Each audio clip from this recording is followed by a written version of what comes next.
Welcome, everybody who's logging in. So this is the first of Create Connect's Create New South Wales Aboriginal Arts and Culture Exchange webinar, and this will be the lead series. There's a series of 4 of our sessions, and also we're here to these episodes to present New South Wales Aboriginal arts and culture practitioners and organisations who will share their stories, expertise and resources. This online platform will enable a safe place and space for New South Wales arts and culture sector to engage, connect and support one another during COVID-19 isolation. Next slide, please, Merle.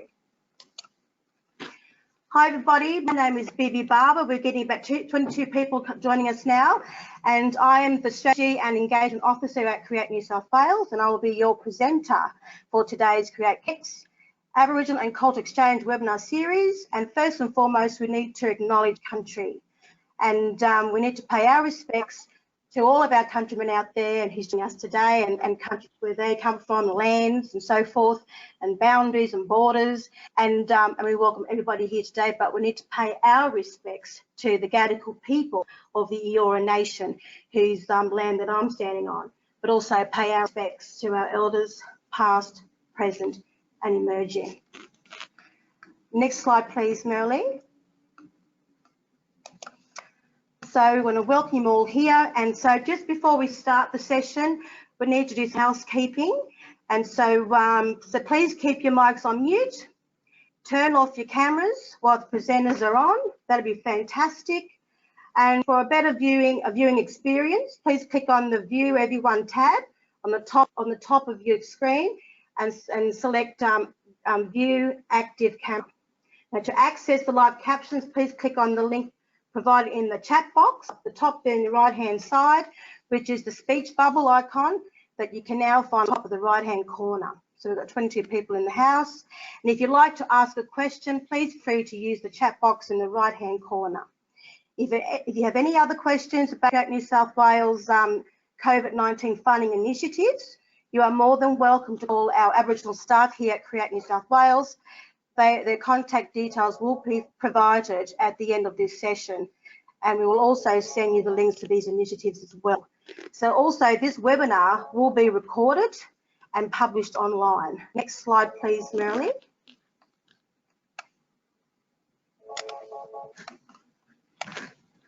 So, my name is Bibi Barber, as you would know, and I'm a Waka Waka woman, Gadigal woman, saltwater woman from Eora Nation, and I'm going to be your presenter here today. And as you can see, I was born in Roma, Queensland. Don't hold that against me, but I grew up here in Liverpool, Sydney, and also in Redfern. So I'm pretty much familiar with the landscapes of Sydney, but also to, I just love my country. So next, please, Merle. So today, for our first episode, we have invited 2 special guests for the arts and culture business to share how their organisation supports and resources for our businesses and legal from a legal perspective. We have 2 guests, Pauline Clague from Business Advisor at Create Business Plus Business, and Cubillo's Solicitor at Terri Janke and Company. Welcome, ladies. Great to have you both here today. How are you feeling? G'day everyone, good to be here. Wonderful to be here. That's great.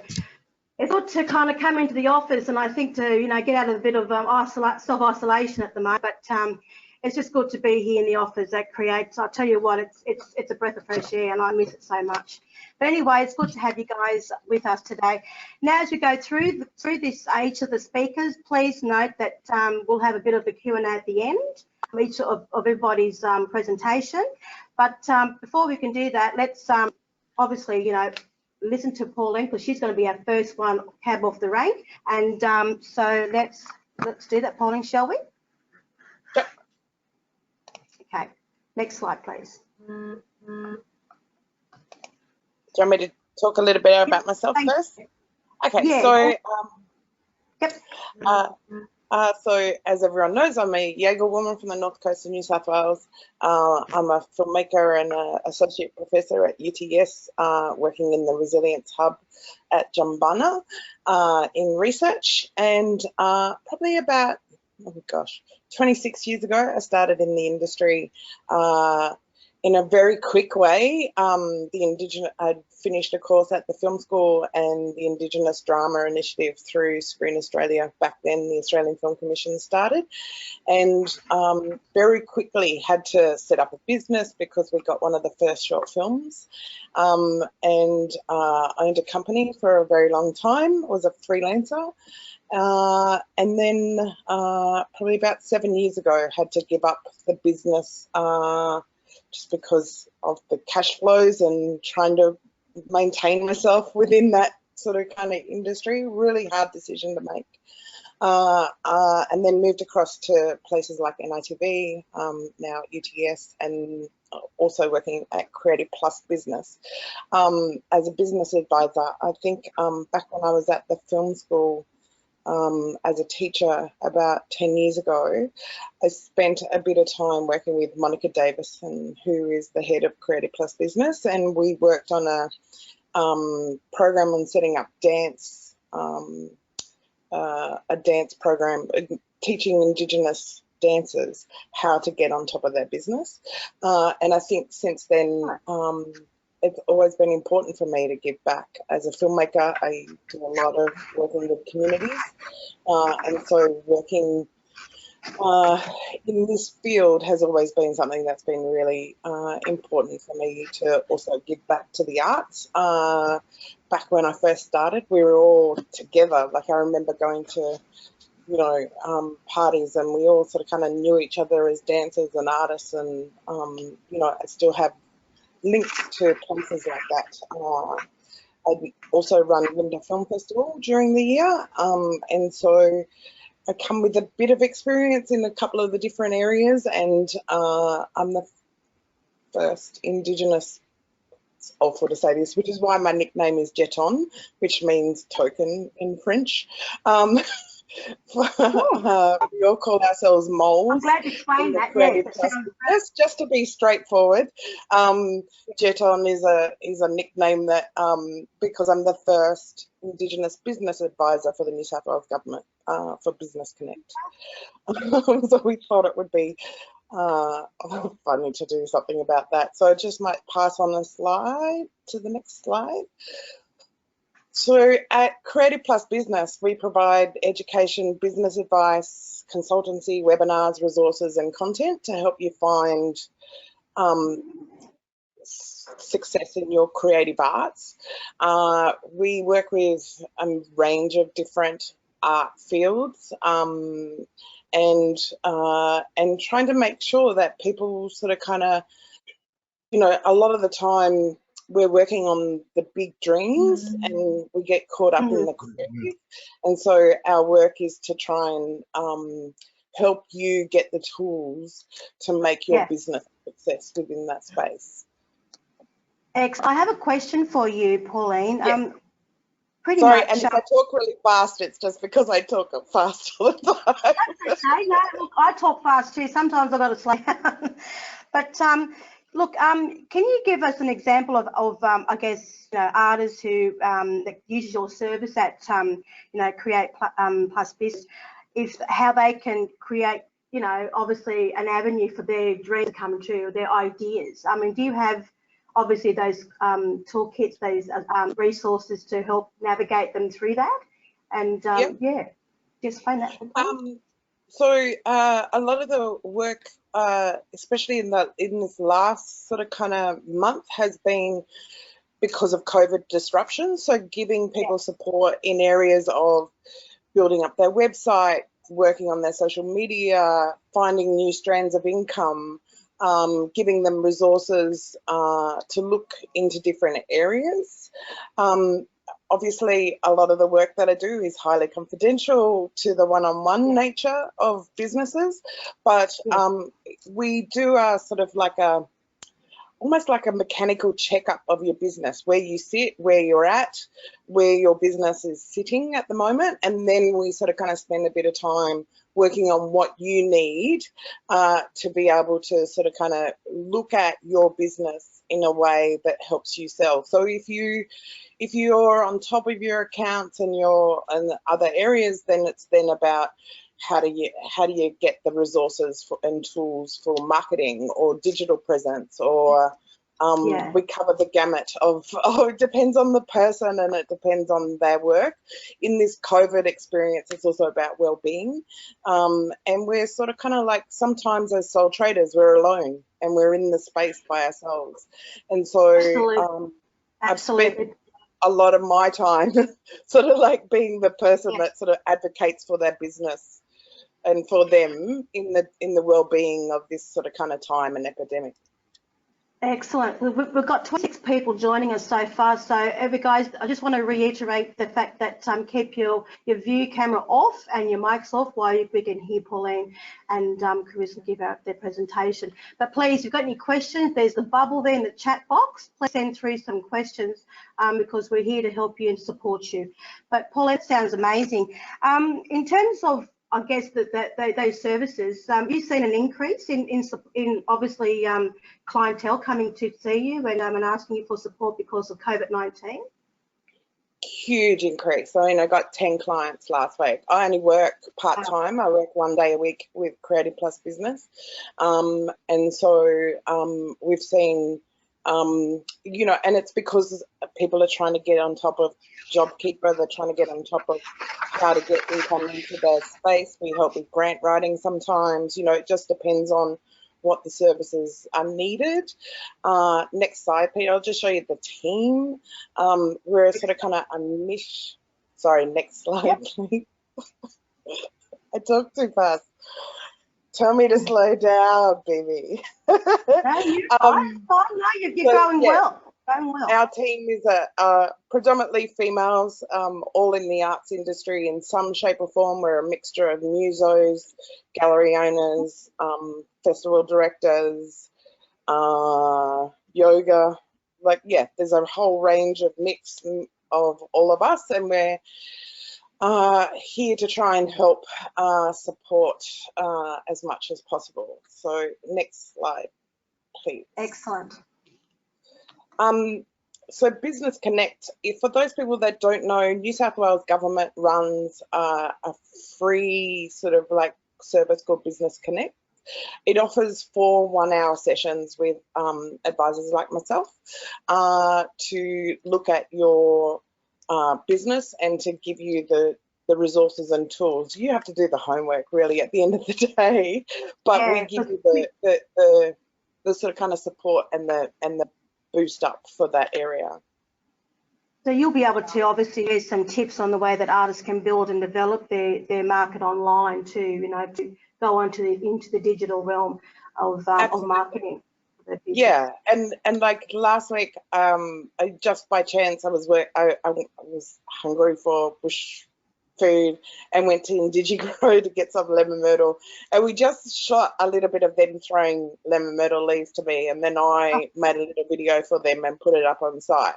You know, like doing little silly tractions like that that help support Indigenous businesses. You know, if we're going to use each other, then let's be a part of the campaign to support each other in this day and age.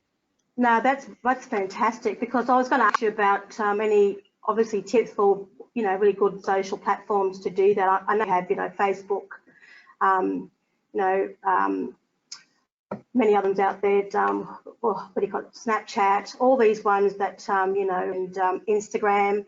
So these are really good platforms, I gather, that, which absolutely. is and you've also got to make sure that it goes back to your business. So making sure that your website's always attached, that there's links to, you know, updating your website. Now's the time. We've all got a bit of time on our hands. Yeah, so let's use this time to sort of kind of get some of our knowledge base back onto our own businesses. That's right. And I think some artists at times, like we do have our, you know, some of our, you know, like a website that we've had for many years, like myself, but, you know, I am very kind of frightened about putting stuff out there on social media to a certain degree. But I guess the thing is about connecting, you know, your social media with your business, because it's a part of marketing. Isn't that correct? Yeah, and I think it's really, you know, like you know, we're all struggling with well-being, and so it's about how to also look after ourselves in this time. As sole traders, we're also heading into uncertain times in income, and so how do we put the balances back into play for ourselves? You know, and sometimes you just need someone to point you in the direction, and that's what our job is as advisors, is to not do the work for you, but to sort of kind of assist you in looking in the right places for your business. Oh, that's so fantastic. Next slide, please. I'll just show you how to get onto Business Connect. Excellent. So if you head to the portal, you can select a finder, and we suggest selecting an industry, arts and recreations, because there's a lot of other advisors in there. Often they're, you know, they're working on businesses that aren't in the arts, that aren't, you know, they don't understand the cultural value of some of the work that we're doing. You know, we're all realised how much that has been a part of this. You know, it's been a struggle trying to figure out how to make that balance work with making sure that the arts is being looked after in some shape or form. Yeah. Create a creative specialist advisors, and just, you can either pick myself or one of the other advisors that are in that space. I suggest that anyone that's in the Creative Plus business area are all people that work in the industry and understand how it works. Yeah. As I said, they're 4 free sessions. They usually happen over a 6-month period.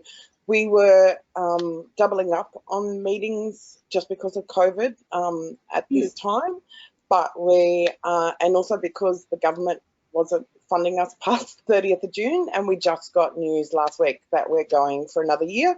So so you can sign up today. It takes a little bit of time because we've got we're quite full at the moment, but usually within a, you know, a 3-week period we get in contact with you about setting up a meeting.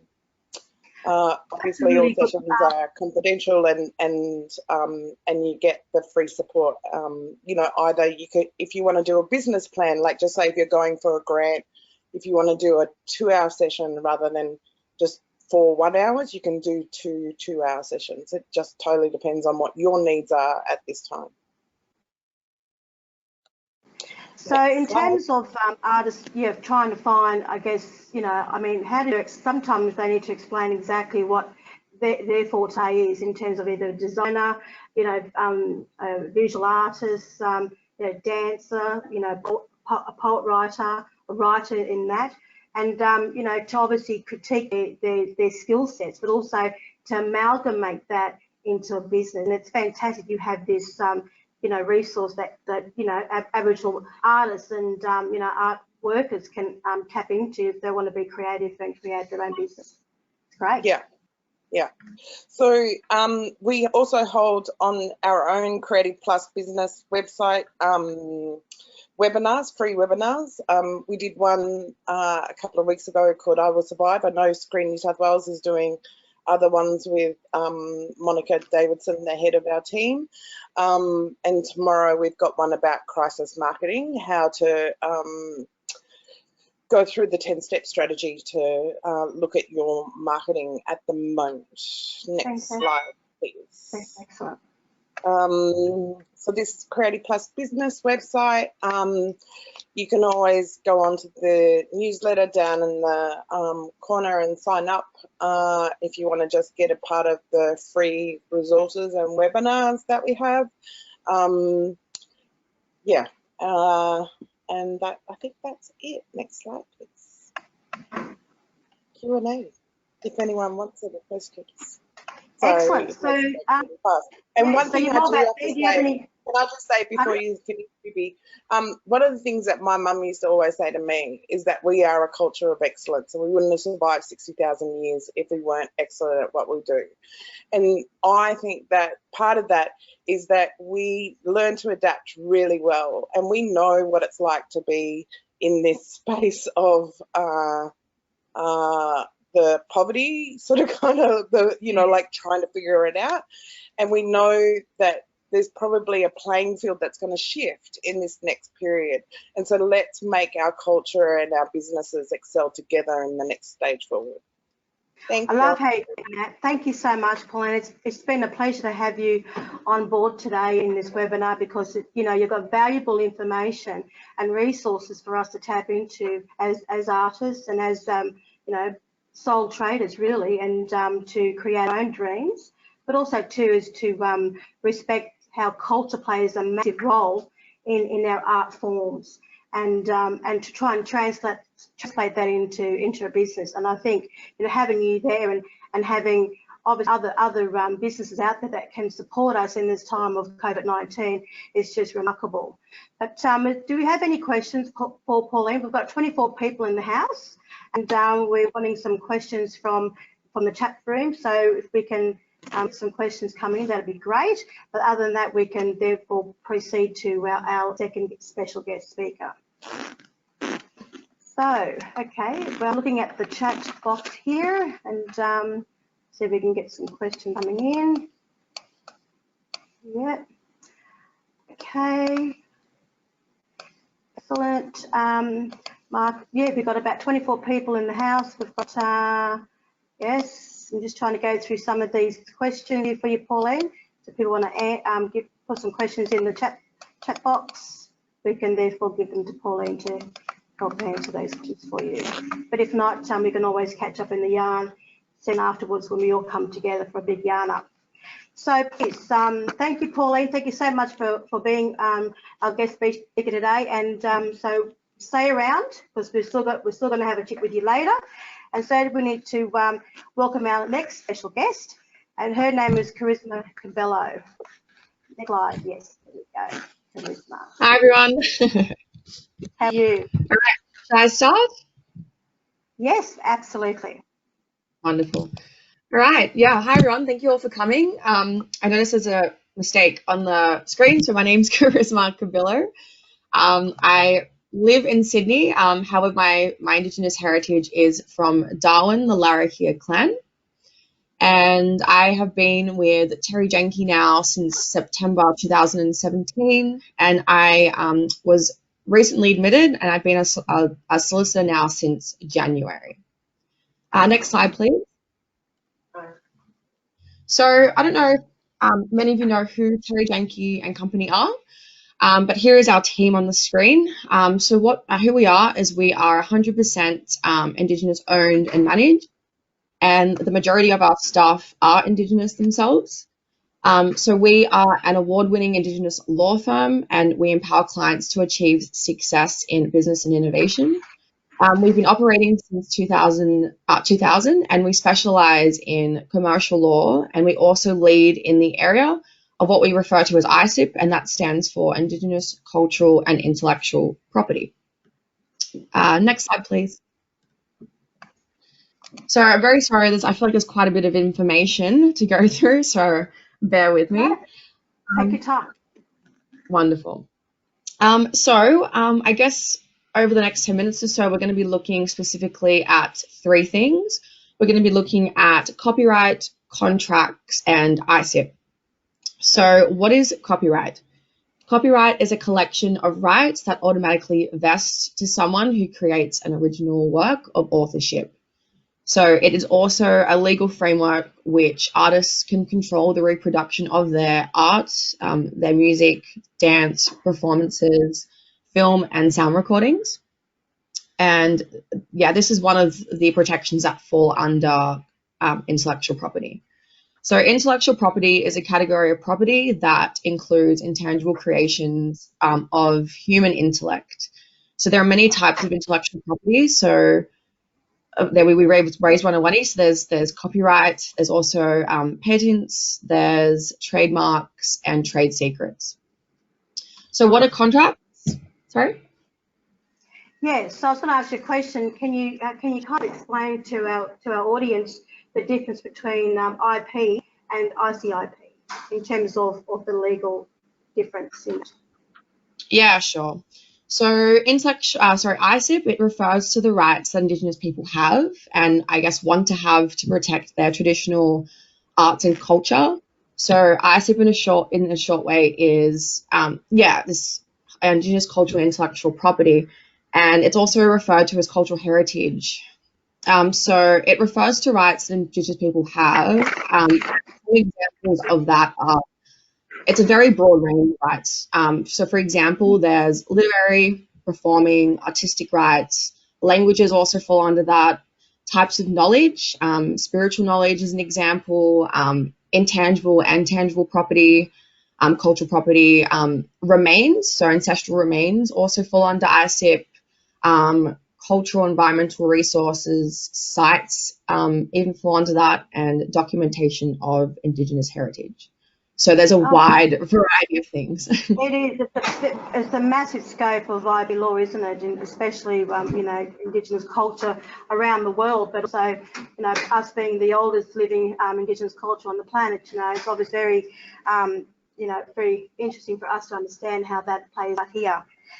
Could you please, you know, provide obviously a scenario how an Aboriginal artist can use ICIP, and so if they do, what are the benefits and for their community and themselves?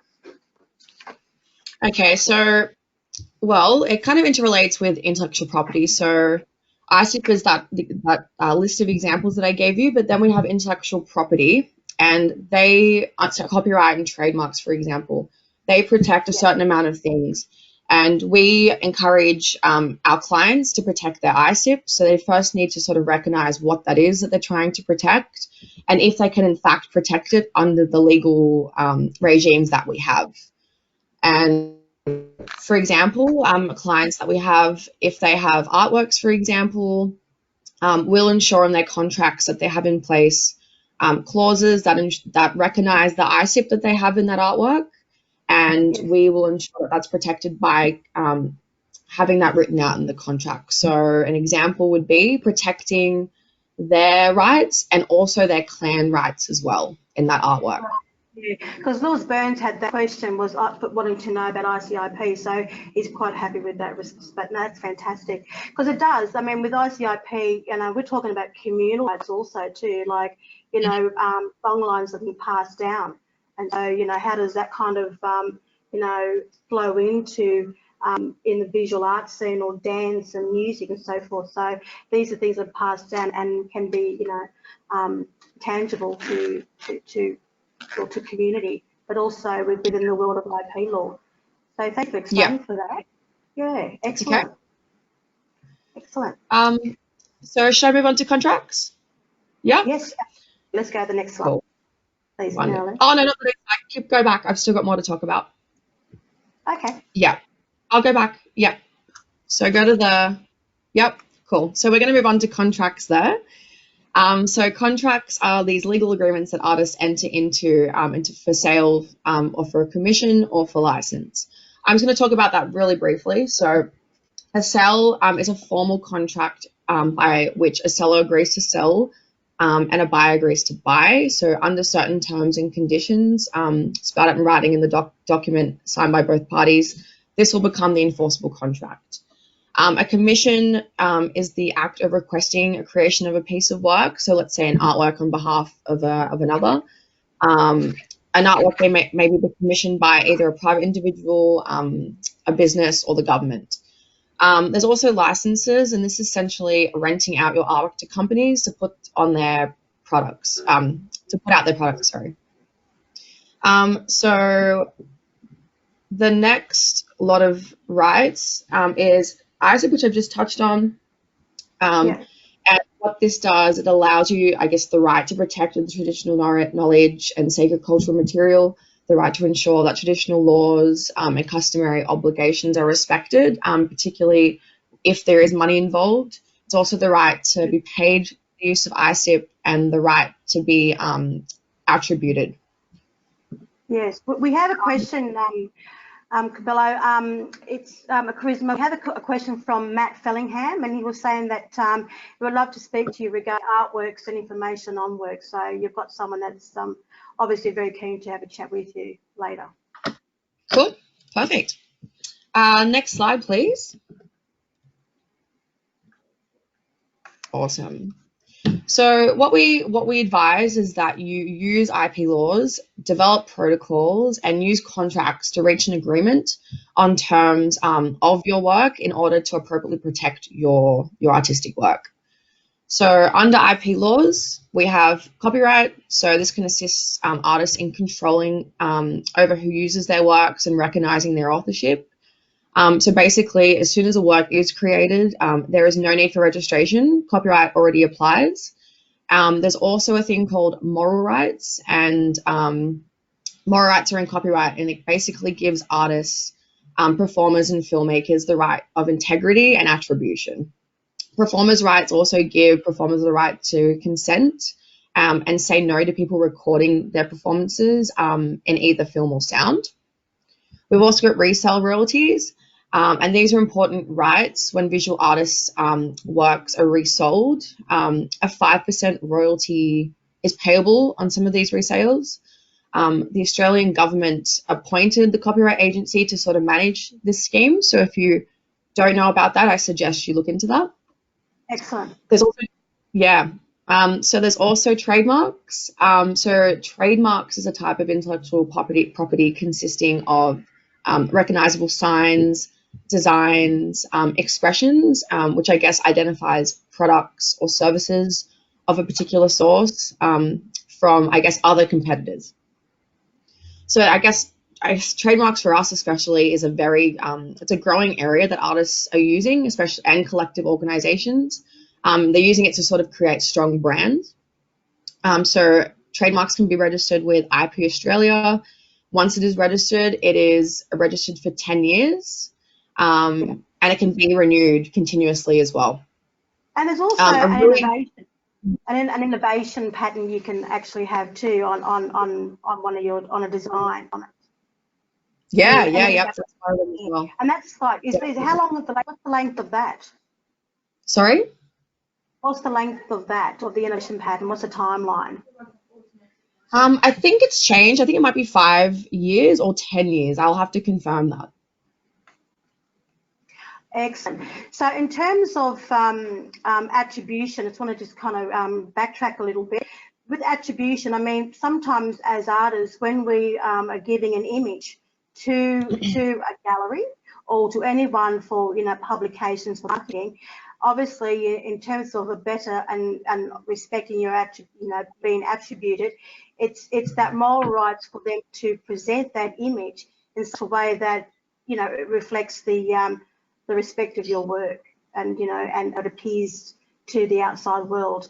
And I just wanted you to kind of like talk a little bit about that if you can, because as you know, we as artists, we always, either photocopy our work and, oh, here it is for, for flyers and so forth. But when people are using it the digital, in the digital realm online and putting it up on a website, I think from my own experience,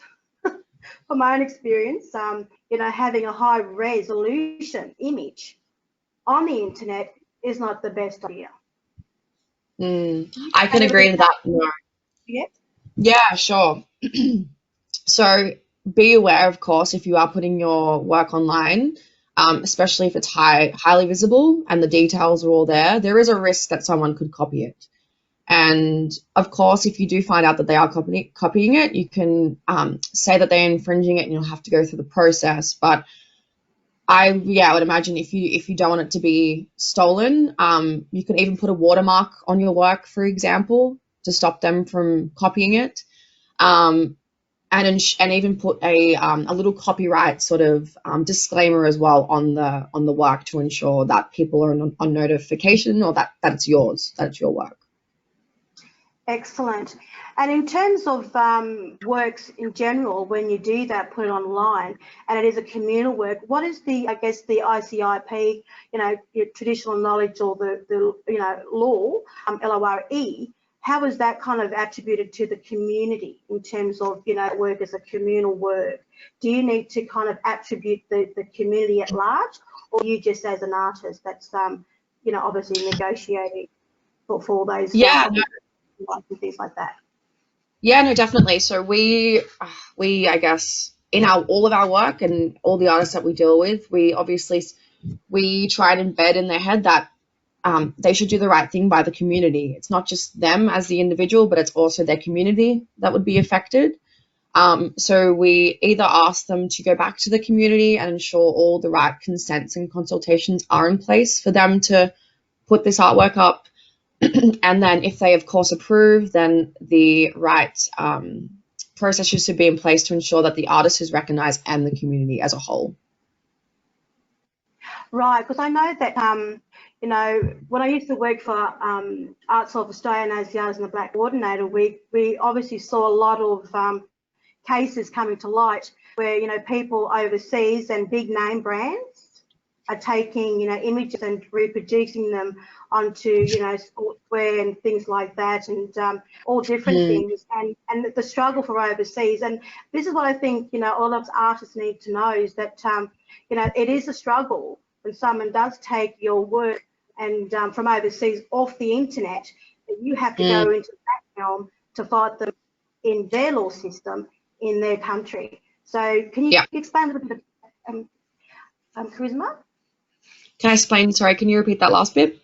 A little bit about if your work has been taken, you know, obviously taken down and downloaded from the internet, and you see it online, and it's from another country that have done that. Obviously it's going to be, you know, a long, lengthy legal process to get rights, and you know, I know this too well.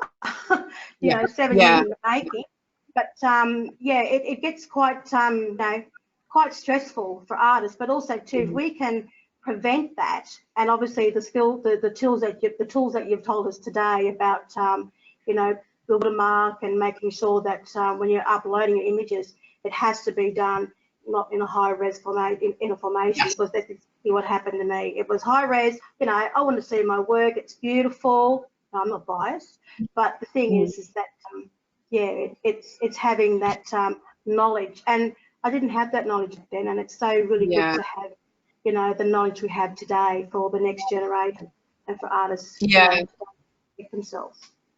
Yeah, it is unfortunate. We've come across where someone has put their art online, and we've come across some company or some other individual overseas taking it and recreating it on something else. And it's really hard to sort of control that, because you'll have to try and consider where you can take these sort of legal actions, and it's generally in the place of where the breach has sort of happened. And either there is no outcome, or it's going to be very expensive and lengthy, a very lengthy process to sort of stop that from happening. So you need to be very precautious.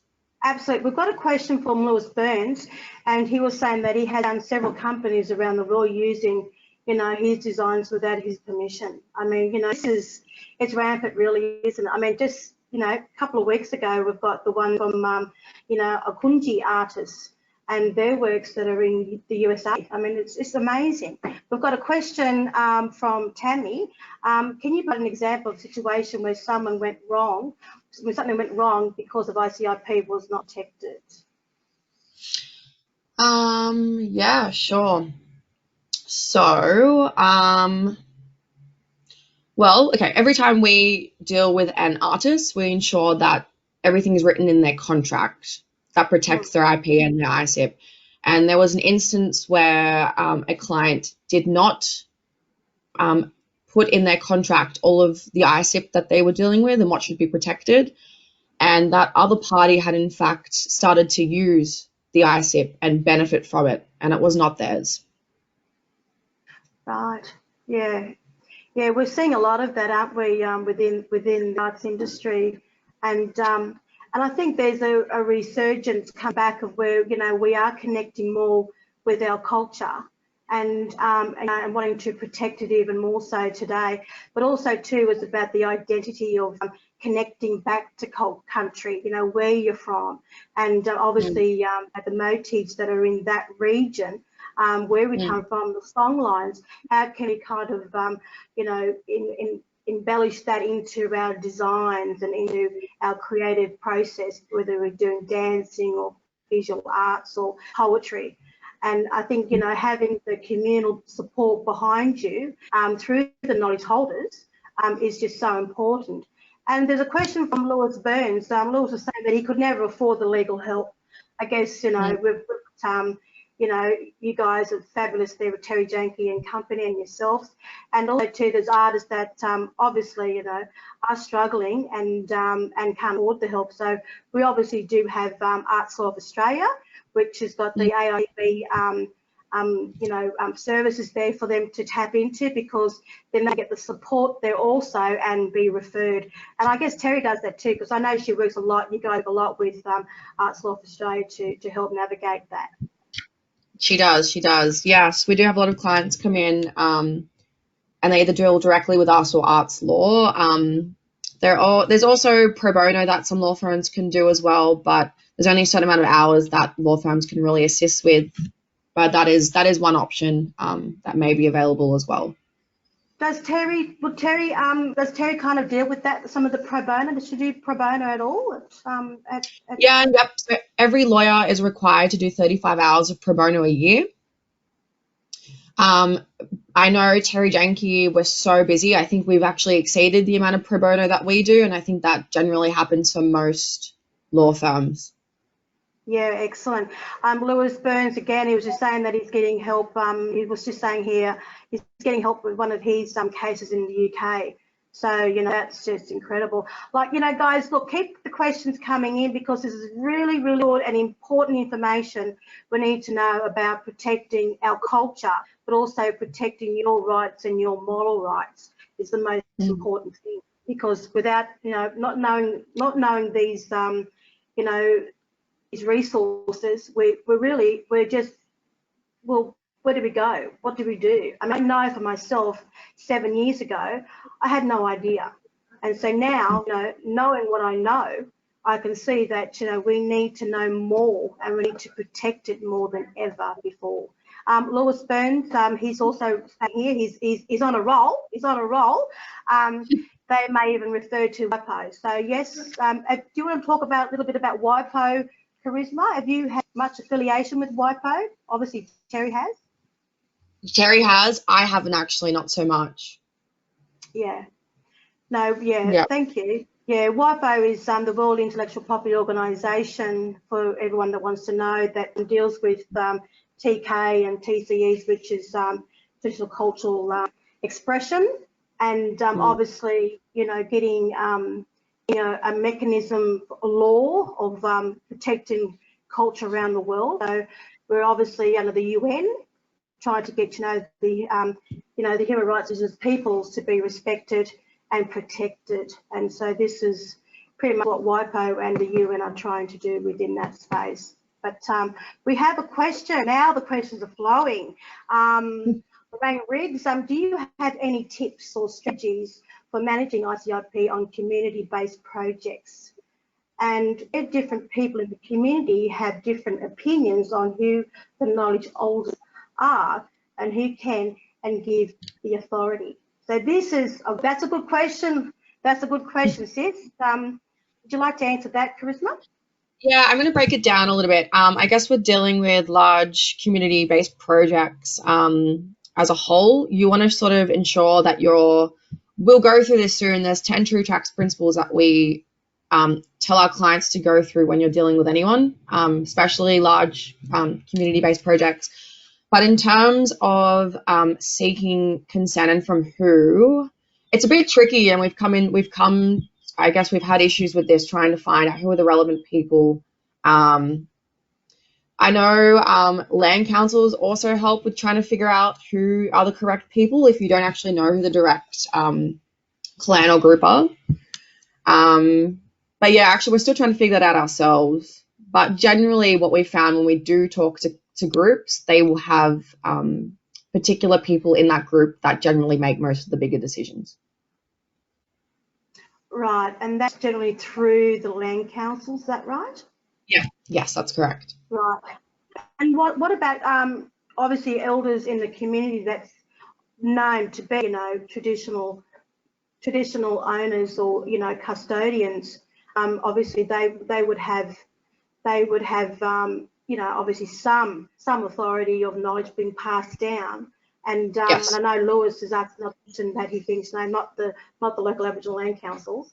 And then you've got Patricia's question that's coming in the chat box, is that what is the United Nations specialised agency that deals with intellectual property laws worldwide, and WIPO is based in Geneva and has a special committee that is developing new international laws that protects ICIP. And this committee meets 3 times a year in Geneva, Switzerland.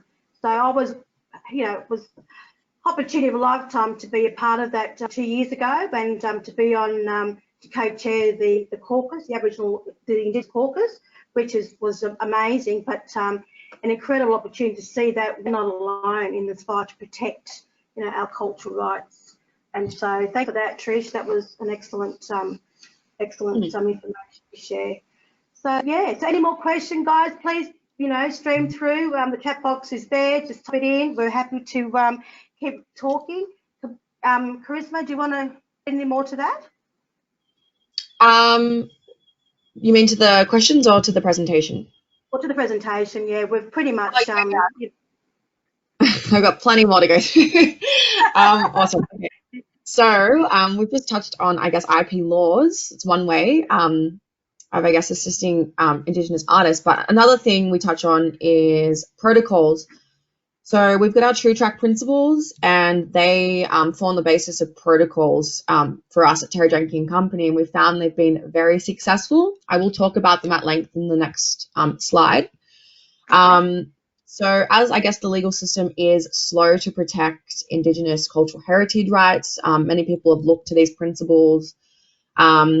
So traditional cultural expression refers to the cultural practices in mind. So I think you just touched on that a little bit. So music, dance, arts, designs, performances, these are all handed down through the generations. And these TCEs need special consideration, as in copyright law. So they might be seen though as a bit too old for protection. And in the public domain. We also want to promote ethical practices for treating artists fairly. So artists fair in dealings with their artworks and their copyright. We've done work in, I guess, raising this awareness on fake arts and the need for ethics in the sale of arts. For instance, the Indigenous Art Code advocates for ethical practice in the sale of Aboriginal art. So next one is contracts. So I feel like I've said this quite a bit. Ensure you have contracts or agreements in place. And this can be for selling, commissioning works or licensing agreements. Let's go to the next slide. Awesome. So I don't know if you guys know about our 10 True Tracks principles, but we incorporate all these principles into the work that we do. So although the principles appear sequential and separate, they are actually interconnected, and their power lies in how they work in combination. So ultimately, True Tracks is about creating meaningful relationships and connections. It is about enabling Indigenous people to actively practice, manage, and strengthen their culture, keeping tracks into the future to empower the next generation.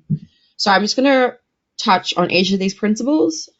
Respect is Indigenous people's right to protect, maintain, own, control, and benefit from their cultural heritage. Self-determination is Indigenous people's rights to have self-determination and should be empowered in decision-making processes within projects that affect their cultural heritage. Consent and consultation. So free, prior, and informed consent for the use of ICIP should be sought from Indigenous people. This involves ongoing consultation and informing custodians about the implications of consent. Interpretation. So Indigenous people have the right to be the primary interpreters of their cultural heritage. Integrity. Maintaining the integrity of cultural heritage information and knowledge is important for Indigenous people. There's secrecy and privacy. Indigenous people have the right to keep secret their sacred and ritual knowledge in accordance with their customary laws. Privacy and confidentiality concerning aspects of Indigenous people's personal and cultural affairs should be respected. Attribution. It is respectful to acknowledge Indigenous people as custodians of Indigenous cultural knowledge by giving them attribution. So as we mentioned before, as the individual and as the clan. Sharing benefits. Indigenous people have the right to share in the benefits from the use of their culture, especially if it's being used in a commercial setting. The economic benefits from the use of their cultural heritage should flow back into the source of the community. Maintaining Indigenous cultures. In maintaining Indigenous cultures, it is important to consider how the proposed use might affect the future use by others who are entitled to inherit the cultural heritage. Importance and respect should be given to Indigenous cultural practices, such as, I guess, dealing with deceased people, dealing with sensitive information, dealing with women's or men's business, for example. And the last one is recognition and protection. So Australian policy and law should be used to recognise and protect Indigenous cultural and intellectual property rights. So using copyright laws, for example, but also new laws and policies should protect these rights. So these issues can be, again, covered in contracts, protocols, and policies for better recognition. Next slide, unless anyone has any questions. Yeah, well, Awesome. we've got, Trish just actually mentioned, Trish RJ, she mentioned that there's a drafted Indigenous Arts Protocol for the Australian Council, Terri's doing for the arts, and they're actually releasing these protocols this year and will be available soon on the Australia Council web. That's fantastic news. And so, you know, everybody, this is really good information, really good, tools to use and resources to tap into, because we need to understand it. So please proceed, Charisma. Perfect. So next, there we go, the slide. So so here are two of the Indigenous art protocols that we think would be useful. So the Australian Council protocols for working with Indigenous art. Indigenous art. So these are available for free on the council website, and these protocols are inclusive of music, writing, visual arts, media arts, and performing arts. So there's quite a wide variety of things that you can look up. We also have on the right of the presentation our Indigenous cultural protocols for the arts. And this is a book of case studies that are based around the Australian Council of the Arts, Indigenous protocols. The case studies each represent best practice when working with Indigenous Australians on art projects. And I guess this helps by breaking down how each protocol was used in a variety of different art projects that involved Indigenous Australians. So I guess this will help you sort of wrap your head around how these are used. Yeah. Next, sorry? Yeah. Any questions? Any questions? Any there's nothing coming through the chat box yet, so yep. That sounds fantastic. Cool. We also have a wide range of other resources as well. It's not on this slide, but if you go on the Terri Janke website, there are other resources. But this one here on the slides specifically, probably the best one I think would be the best one to look at. The next slide, please.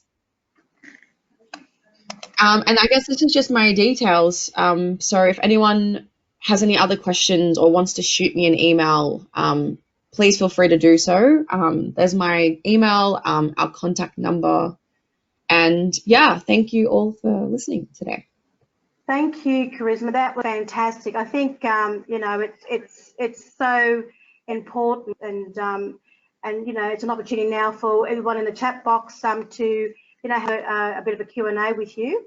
Any questions from the chat box? We've got Kiralee Saunders said thank you, Charisma. That was fantastic.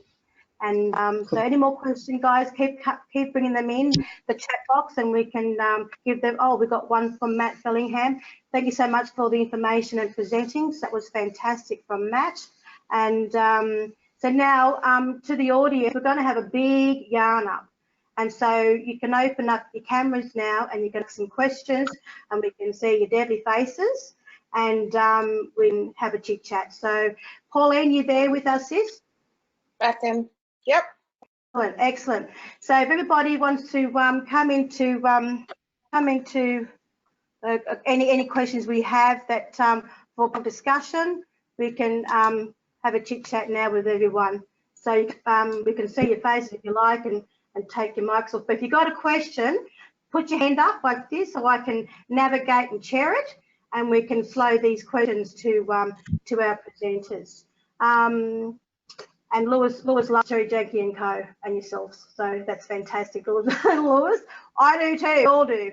And thank you so much, Pauline. I mean, the information that you've shared with us today and the resources and the fact that you guys are there to help us in this such an incredible, time in history of a pandemic, COVID-19, it's just incredible. We can, turn to these resources for, Aboriginal businesses and artists alike, and for you, Charisma, to help us navigate, and Terri Janke and Co.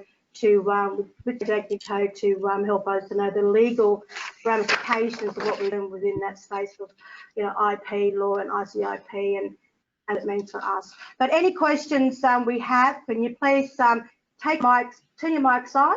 If you want to, turn your view cam on so we can see everybody. And if anybody's got some questions, put your hands up. And some do not have cameras on, so they're going to type in the chat box, and I'll confer that to each of our speakers. And we're just waiting for some questions. So I can't see too many people that want to show their deadly faces. So what we might do is someone's typing, so we'll wait for those questions to come through. But I guess in terms of COVID-19, it has been very difficult, I've got to say, to kind of navigate ourselves in this space. We've got a question coming through from Emma Hicks. Should be on the bottom of your screen, Lewis. Okay, she's talking to Lewis, and everybody's kind of talking with each other. So the thing is that there is the mic is at the bottom of your screen. Unlock that, click it on, and then you've got the view, your viewpoint there by camera. Turn that on so we can see if you like, and we can have chit chat, and you can give a question to the presenters here today. But yeah, just kind of reiterating, the incredible circumstances that we're all in. It has been a challenge, and it will continue to be a challenge. But like Pauline, what was your favourite? What did your mother say, Pauline? Which was just amazing. It was just so inspirational. She used to say to us when we were little kids that we're a culture of excellence. We wouldn't have survived this country for 60,000 years if it wasn't for that. And so I think for me, whenever I think of that, I think of the fact that, we thrive no matter what, we adapt no matter what. And so, it's about making sure that we've got the tools and the kit, in our bag to be able to do that stuff. That's right. Yeah, exactly. And to protect it, hey, Charisma, that's it all amalgamates together. Yeah, excellent.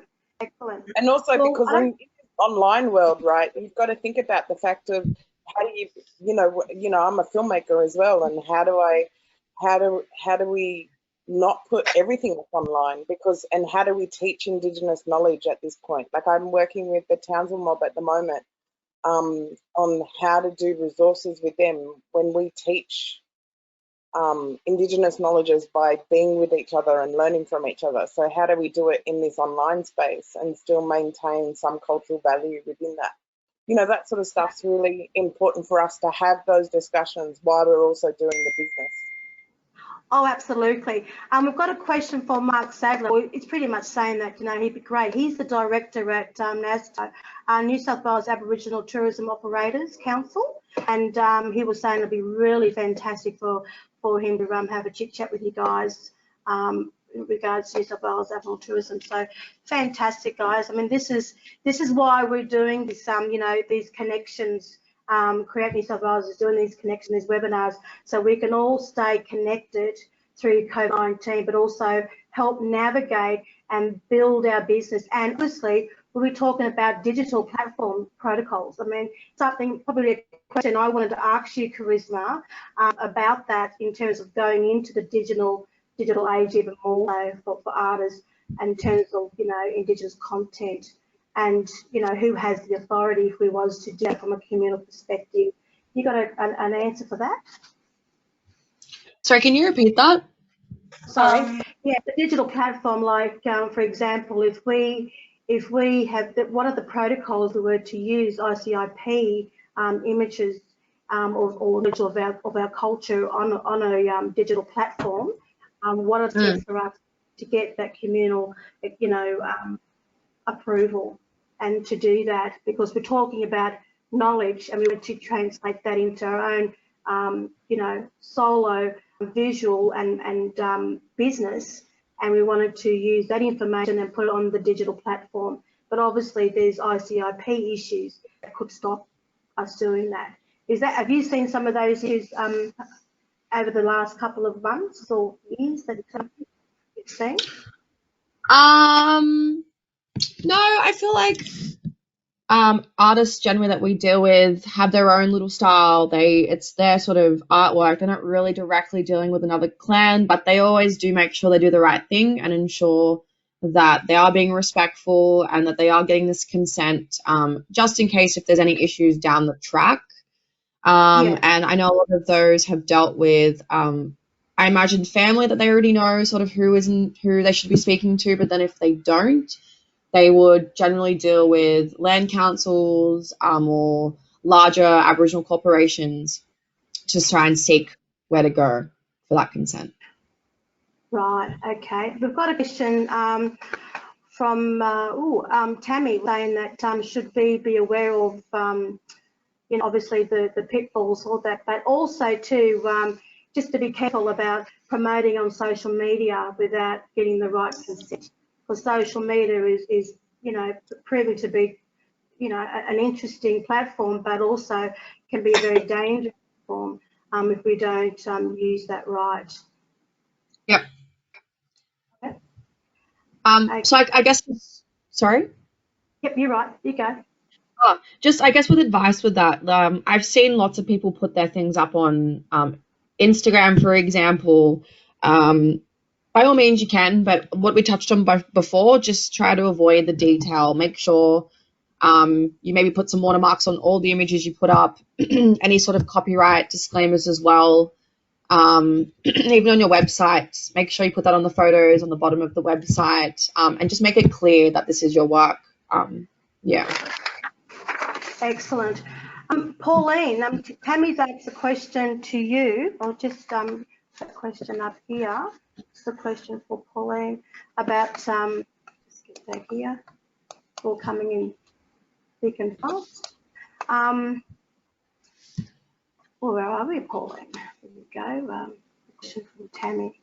Tammy wanted to know about what cultural values, you know, should we be aware of, Pauline? I mean, it's a big one, right? Like, I think it's also about, like, how do you, especially if you're teaching online, if you're putting stuff online, like, you know, Charisma was saying, you know, we have to make sure that we're watermarking, that we're showing that the work is ours or is someone else's, putting those references into play, because it's that reality is that you don't want to, you know, you don't want to get too far into this space where you're sharing all of your knowledge up on a free component as well, because we also want to figure out sooner or later we have to monetize. You know, I know that during this COVID experience, everyone is wanting something for free, but also there's a, you know, like as artists, we're the ones that are helping with well-being in a lot of our communities. It's, you know, it's our art, it's our music, it's our, you know, it's all of our stuff that is also helping people get through this stage. And so it's about how to also look at that and figure out how to protect that space of the work that you do as well during this period. Yeah, excellent, excellent. Fantastic. Thank you, Pauline, for that. Mark, David made a comment here. He's these questions coming in thick and fast. I'm just trying to navigate up the top here, the invisible box. You pick before some people are going. Do you want to talk a little bit about some of your grants? Yes. Let's go on to the grants, I think, because people are moving forward and moving on. So we've got, with the panel discussion, thank you very much for talking with us today. And guys, it was great to see, you know, those questions coming through. And mind you, you know, everybody's got their links so we can contact you and continue this conversation and the yarn up. But at the moment now, what we're going to do is we're getting time now to ask Tammy to you know, go through some of the Creative Koori digital initiatives that Create New South Wales has. So Tammy, are you there? Yeah, thanks, Bibby. Can we move to the next slide? Okay, so we've got 4 initiatives that came out. The one that we want to share with you specifically first is Creative Koori Digital Initiative. It opened this Tuesday and it closes on the 19th of May, as you can see. That's for funding up to $500 up to $10,000. The information is available online. Basically, it's for you to, as a support system with, you know, on the online platform to do activities and engage with the mob. So, and it's specifically for organisations. So you have to be an Aboriginal organisation that's based in New South Wales to apply for this. And obviously the second part of that is that it has to be an arts and culture activity focused. Let's move to the next slide, please, Marilee. So these, I've just got this up here to give you an idea of what kind of things that Aboriginal organisations can apply, give you an idea of what things you may want to, you know, have a go at. So that's creating work for the online engagement or audiences and communities. If you're into podcasts and you want to develop a podcast for programming, you've got video cast development programming as well, any online workshops and tutorials, anything to do with digital publishing, publications and creative discourse, virtual makerspace, studio, visit program, all the information's there, but it's not limited to those. So if you've got something else in mind and you want to give us a call and say, look, I'm thinking about this different platform, by all means, give us a call. We'll move to the next slide, please, Marilee. So these, along with Creative Koori, you can see that there's 3 others there. The other one is called Digitise Initiative, basically the same thing, but not basically the same thing, obviously mainstream, open for everybody, organisations, health and wellbeing initiatives as well, Regenerate Regional Event Initiatives, which is only for regional New South Wales organisations. So you can see there I put in there the amounts of money that you can apply up to. And again, those 4 initiatives close on the 19th of May. So we're coming up to May 1st tomorrow. We know that it's, you know, our rounds are quite short in that respect. We're open for like a month, in this case a bit shorter. We also have small project grants, which are still being, you know, still open and available, and that's till the 30th of June this year, and that's for projects that you're wanting to do from 500 to 5,000. Again, all this information is available on our website. So have a look at Create New South Wales, click on there. You will be expected to, if you haven't got already, create a Smarty Grants account. We'll move to the next slide, please, Marilee. And these are our wonderful Aboriginal staff members at Create New South Wales. Myself, we've got Taji Moore, we've got Michael Geyer, and we've got Colin Kinchilla. So we're the 4 Aboriginal staff members in the arts funding and development team. Give us a call, our numbers are there, but even if you give the general number a call on our website, you can ask for any one of us in particular, we can have a chat with you. So we're there to support you guys. Please take advantage of these rounds. If you're, you know, this is the current situation we're living in, is on the online platform, and these initiatives are specifically for the online platform. So if you know, have a go, get curious, figure it out, give us a call. We can help you nut out your project a bit more to give you a bit more understanding. Like, okay, I can articulate it that way, or I'm thinking of doing this, Tammy, and we could we just want to hear what your vision is, and we can help you elaborate on kind of a bit more of a fullness of it and think, okay, yeah, this does apply to me, I'm going to apply. It is a very small application. It's not as big as Creative Koori, arts and cultural projects, or arts and culture projects in general. It's very small. There's 6 questions. It is assessed internally here at Create New South Wales by our staff, and we will be in contact. The outcome is, I think the outcome is around the first week of June. So you will find out if you've been successful. Yeah, so if you have a question, contact us. Next slide. I think that's me. Over to you. Oh, over to you, Vivi. Excellent. Just to reiterate, you said there, Tammy, regarding the initiatives. Peter just put in the chat room too, that the chat box, in response to the COVID-19 pandemic, TAFE New South Wales has been offering a number of fee-free short courses that can be completed in just days or weeks, offering practical skills and experience across a range of industries. So to date, there's about 80,000 people have taken this up. So that's an incredible response. And also have a look at their website. He mentioned here a number of business courses. Once you have a look at these, they're free and these are offered over a small amount of time. So please have this on our website where you can click onto that. So, you know, if you're thinking about doing a digital online platform, the Creative Digital, please have a look at these courses that TAFE's offering. And, you know, we're here to help you, to assist you, to give you all the support you need, and to, you know, equip you with the resources to do that in the tool set. But you know what, guys, that's just been incredible webinar for me. It's been probably one of my first I've ever done for Create New South Wales. And especially in this time of, you know, COVID-19 and the pandemic, it's just been absolutely amazing. And, you know, we're here to hear what you have to say. And this is about connecting. And we want to connect with you, make sure that we've all got your back. And, you know, and there's going to be another series coming up in the next 2 weeks. And I'm just going to put that up too, because the next one will be episode 2 is about Aboriginal arts online, offline, and that will be conducted by Colin Kinchilla. So he is one of our investment officers, and he'll be hosting that.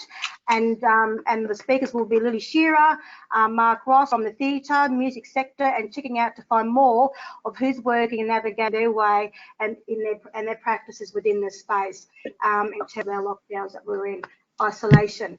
And so if you want to join that conversation, please feel free to click on to our website, but also it's generated through the social media links. And, you know, it's going to be an incredible time for us to come together to build our sector, but also thank you very much to our special guest speakers, Cubillo from Terri Janke and Company, and Pauline. Pauline, you're just amazing, sweetie. Pauline Clague. Thank you so much, and see you later. Keep deadly. Stay safe, everyone. Thank you. Thanks for coming, guys. Bye. Bye. Bye.